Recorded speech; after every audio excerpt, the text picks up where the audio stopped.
a tutti e benvenuti, oppure ben ritrovati sul mio canale, ma soprattutto benvenuti al primo video della mia serie 10 Days of Christmas, che, come si evince dal nome, sarà composta da 10 video a tema che vi terranno compagnia nelle prossime settimane, pensati per rendere il vostro Natale ancora più magico. Perciò, se voi siete pronti a entrare nello spirito natalizio, io andrei a cominciare con la sigla.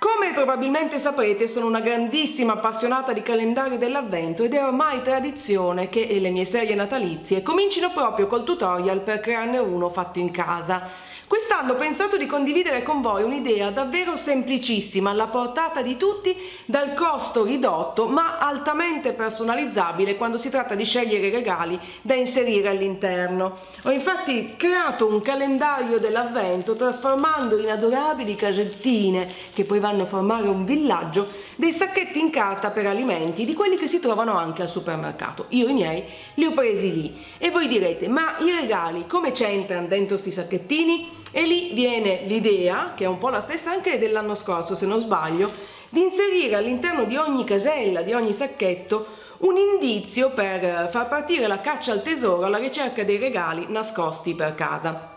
Un progetto quindi alla portata di tutti per quanto riguarda la realizzazione, ma anche adatto a grandi e piccini. Se questa idea vi piace e volete saperne di più, io vi invito come sempre a continuare a guardare questo video ed ecco la lista dei materiali che vi serviranno.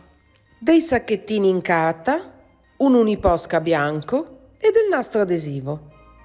Partiamo dai sacchetti in carta che trasformeremo in tante piccole casette. Io ho preso i miei al supermercato, ma si trovano anche online.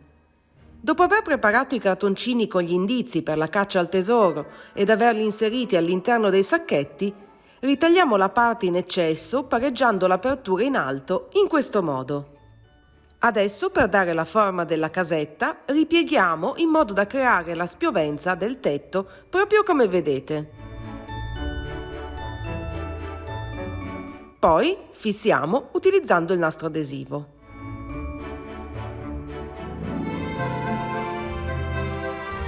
Procediamo creando casette di altezze diverse, con tetti dalle spiovenze diverse e anche palazzine dal tetto piatto, semplicemente ritagliando e ripiegando i sacchetti in questo modo.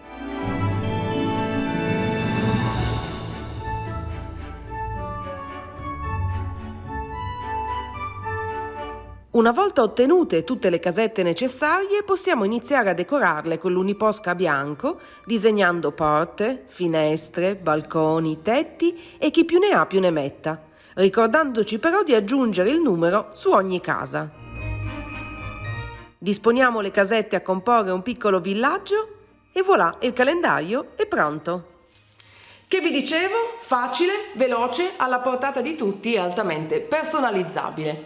Come sempre io spero che l'idea vi sia piaciuta, se così è non dimenticate di cliccare mi piace in modo che io possa saperlo e se non l'avete ancora fatto, amici belli, è il momento perfetto per iscrivervi al mio canale in modo da non perdere nessuno dei prossimi video.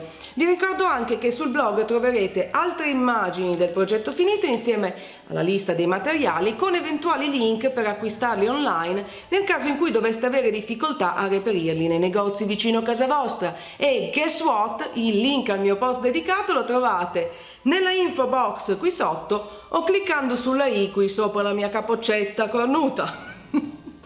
Se poi proverete a realizzare questo progetto e se vi va, taggatemi nelle foto dei vostri risultati su uno qualsiasi dei miei social, li trovate tutti ancora una volta nella info box. Direi che per oggi non c'è altro, baci a stampo e noi ci vediamo nel prossimo video della serie. Ciao!